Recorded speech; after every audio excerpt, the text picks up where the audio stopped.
Chapter 9, Operator to Owner. The reason companies lose relevance, go broke, or fade into the sunset is because they continue to grow but fail to evolve. Keith J. Cunningham. Unless you are a seasoned entrepreneur, you probably have no idea what the difference is between being a business owner and being a business operator. I'll give it to you in shorthand. If you are a business operator, you are a person who runs a business. You may even be making high 6 or 7 figures, but the truth is, all you have is a glorified job. Things fall through the cracks if you don't go into the office. You struggle to take actual time off work because you literally can't take time off. Otherwise, you're not getting paid or things are falling apart. You spend your time running around playing whack-a-mole. This was me until about 2 years ago. And if it's you, don't worry. It can and will change by applying what you're learning from this book. During the first 4 years of running my business, all I really ever had was a glorified job. I worked weekends out of necessity. I was constantly stressed, and my girlfriend hated me because I always was too busy for her. Don't get me wrong. I was making great money, but had no freedom. I was an operator and not an owner. Many entrepreneurs don't actually graduate from this stage. Only the really wealthy business owners are in this position, which is part of the reason why they are so wealthy.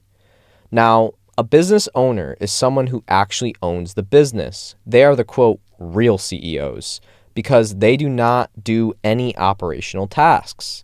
Instead, they look at the highest income generating opportunities and work those.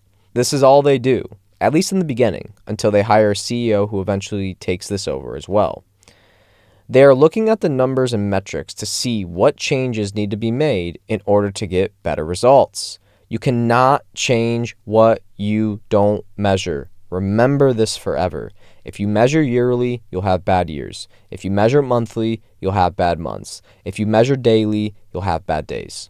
Little surprise, I wasn't measuring anything in my business as most artists don't.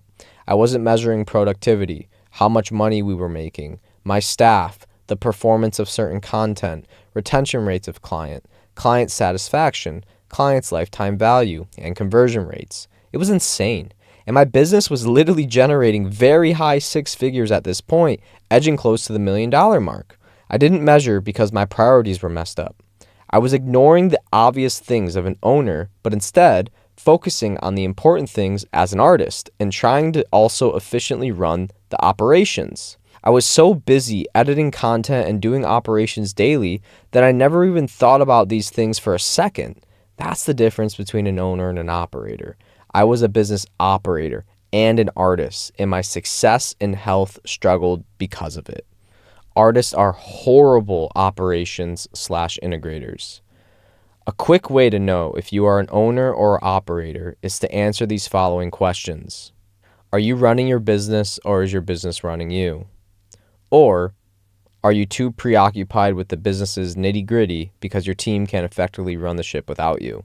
You should be able to relate to this on some level. You are the best person operating the business. For example, you're probably the best salesperson, or you come up with constant creative solutions and ideas for your clients. We can assume you are the best at what you do, which is how you were even able to start the business. You most likely believe, no one can do this as good as me, which dramatically limits you. If this is you, you are likely the artist of the business. You prioritize the art or the product or service standards rather than systems or metrics. Now, a company cannot succeed without an artist. I'm not downplaying artists here. The counterintuitive issue is that if you stay an artist, the art actually becomes more limited and your impact is smaller. If you learn how to systematize your process and have everyone else do the things you're not good at, you can fall deeper into the art while doubling down on your strengths.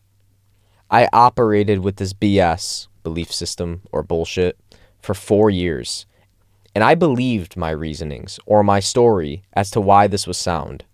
My skill set, which reaped the largest impact for our clients, was video editing and overall good content, but video editing was by far the timeliest. Good video editing is the key to virality in the social media industry. Because I believed, quote, I'm the best, and, quote, this is the lifeblood of my business, every time I'd find a new editor, I'd essentially do double the work. I would tell them what to edit, and then they'd return it to me. It wouldn't be up to my standard, so I'd redo it or spend so much time teaching them how to do it properly. If you ever say the sentence, "I'll just do it myself," you are a business operator and not an owner. It was so frustrating because I thought, man, why can't I just hire another me? This limited belief held me back from seeing other strengths and not realizing that no one would be as good as me in the beginning until you know how to recruit effectively, which comes later in the business. But as I grew as an individual and actually worked on my limiting beliefs around my business, I started to expand who I saw myself as inside the business. I saw myself as a content creator, which was great. There's nothing wrong with that, but this is not a business owner, even if it is a social media company. Take a look at the difference of beliefs and actions between content creators and business owners. Showing a chart. Content creator. Good edits are key to my client's success and mine. I have to over-deliver on this video. How can I make this caption stronger? Content is king. I need to be controversial. This post needs to tell a story. It will take me about 6 hours to complete 4 videos. If I want it done right, I'll do it myself. Versus the business owner. How can I lead my team to have more productivity this month? How can we increase our bottom line by 15% this quarter? How can we generate 20% more leads? Based off the KPIs, who do I need to speak to today? What are the resources I need to allocate based on the new priorities? What is the plan and the proper action steps to get started? In the chart above, I mentioned KPIs. Here's an idea of some of the ones I'm measuring daily, weekly, and quarterly. Your business will differ from mine, but use these as a guide for working with your operations/integrators to create KPIs. If you don't have an operations/integrator on your team, then you must create these to the best of your ability. Also, you must hire an operator/integrator ASAP. Daily KPIs, paid advertisement, analyzing conversion rates, click-through rates, cost per click, return on ad spend, and return on investment. Production. Monitor daily production levels to ensure operations are meeting demand. Customer support metrics. Track daily customer support metrics such as response time, resolution time, and overall communication quality by the team. Campaign performance when running specific campaigns for clients. Analyze metrics like impressions, clicks, click-throughs, and conversions, then adjusting creative elements to optimize performance. Employee attendance. Monitor employee attendance and punctuality to ensure workforce availability and productivity. Operating cash flow. Measure the cash generated from core business operations, which indicates the ability to generate cash internally. Weekly KPIs. Sales or revenue. Track weekly sales figures or revenues to assess the company's financial performance. Customer acquisition. Monitor the number of new customers or clients acquired weekly. Customer retention. Measure customer retention rates to ensure strong customer loyalty and minimize churn and prioritize the team's focus on specific accounts that may not be in good standing. Cash flow, inflows and outflows to manage liquidity effectively. Social media engagement. Assess social media performance such as follower growth, engagement metrics, and reach. Internal efficiency. Monitor the time taken to complete tasks, content creation, response time to clients' requests, campaign planning and execution, and overall team productivity to identify areas for improvement in operational efficiency. Employee growth. Track the professional development and growth of team members, skills acquired, innovation implemented, and overall career development, such as over-delivering. Quarterly KPIs. Profit margin. Evaluate quarterly profit margins to assess the company's profitability and cost management. Competitor analysis. Track competitors' social media activities and performance records to benchmark our performance and identify areas for improvements or differentiation. Customer LTV. Measure the lifetime value to understand the long-term value generated by each customer. This number will change as you improve. Return on investment. Assess the ROI of major investment projects or marketing campaigns every quarter. Operating expense ratio. Employee turnover rate. Calculate the quarterly employee turnover rate to understand retention and employee satisfaction levels. Customer satisfaction. Conduct quarterly surveys to gauge overall customer satisfaction and loyalty. Keep in mind, some of these will change from quarterly to monthly, weekly, or daily. It depends on the size of your business, how fast you're growing, and your priorities. All these will shift from time to time. The key to all of the above is that I'm not chasing people down for these KPIs. They're all systematized and sent to me. I can see everything neatly organized in charts, and I'm also adding to the metrics that need my reporting to these charts. My different integrators/operators have built all of this out for me. As an artist, I would have never been smart enough to do all of this, and neither will you. This is why it is so crucial to find solid integrators who can help design and track all of this for you. But it's very important to realize you must be the one to lead your operations and integrators to create these KPI charts for you. If you expect them to just come in and know how to do this, you're kidding yourself.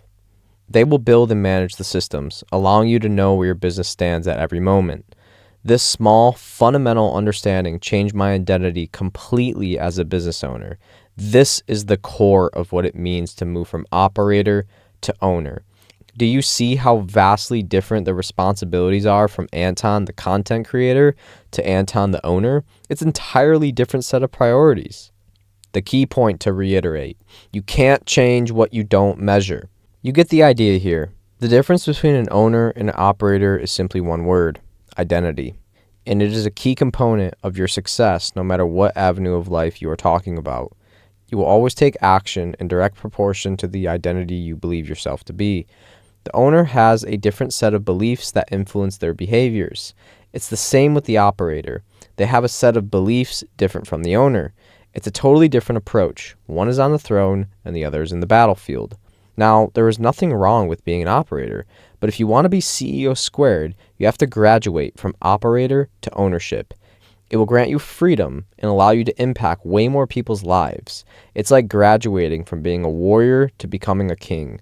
A good king is always a good warrior, so your time was well spent and necessary, but it's time to evolve. In the past, I stressed out so hard about my business because I was not being an owner. The business owner understands the ways that you meet your customer needs are sometimes different, and the business's longevity is way more important than just good content, in my business's case. This made no sense to me as a content creator because I had thought if their content was good and they were growing, that was enough. Unfortunately, this is far from the truth. A healthy business has many moving parts. Referring to this chapter and the charts included will help you remember there is a massive difference between working in your business and working on your business. Meeting the client's needs. The owner understands there are different ways to satisfy the client. Have you ever been in a position in your business where you over-deliver on every level and the client still doesn't renew their contract or seem happy? The reason is that you are over-delivering on the wrong things that they don't value, although you value them. Finding out what the client values is vital to your long-term success. Take note of what they respond to, or better yet, ask them. What makes you feel like you are getting the most out of this relationship? Some will be more results-oriented. Others will not. I ask all my clients that question now, and most of them say something about growth or engagement. But once, I asked one of my clients who was on a massive retainer, and their answer shocked me. They simply said, 1 meeting a week with you, Anton, the owner, once a week. I want to hear how everything is going on my accounts directly from you and not the team. I was not expecting this answer. But that's how they perceive value through our engagement. So I honored their request. Until this day, I still meet with them personally. We've been working with each other now for nearly 3 years. Learning to ask what makes your clients feel like they're getting the most value out of your services/product allows you to step deeper into the ownership mentality and less into the mentality of an artist. Hopefully, this chapter showed you the essential difference between being an owner and an operator. Reflections and looking forward. I learned that as an operator, I was caught up in the day-to-day operations, juggling multiple tasks and limiting my growth. However, realizing that I needed to shift my identity and prioritize metrics and systems led me to become CEO squared. I learned that to evolve from operator to owner, I needed to change my beliefs and prioritize the growth of my business over individual tasks. It taught me to identify the value my clients truly sought and let go of limiting beliefs that I could only provide it. Regular measurement of your business key performance indicators, KPIs, provides vital insights into the operational effectiveness and strategic process of your company, enabling timely decisions and adjustments. Without these regular checks, opportunities for improvement will go unnoticed, potentially stunting your growth and impacting long-term business success. You cannot afford not to have strong KPIs. Our focus shifts in the next chapter toward the crucial role of hiring in the evolution of an entrepreneurial venture. We will explore the common pitfalls that artist entrepreneurs often fall prey to when growing their businesses. This chapter highlights the detrimental consequence of hiring based on familiarity rather than skill set, a pattern many budding entrepreneurs fall into. I will show you the benefit of hiring someone to hire for you. Get ready for an eye-opening discussion that could change your approach to hiring forever, setting you on the path towards becoming a successful CEO squared.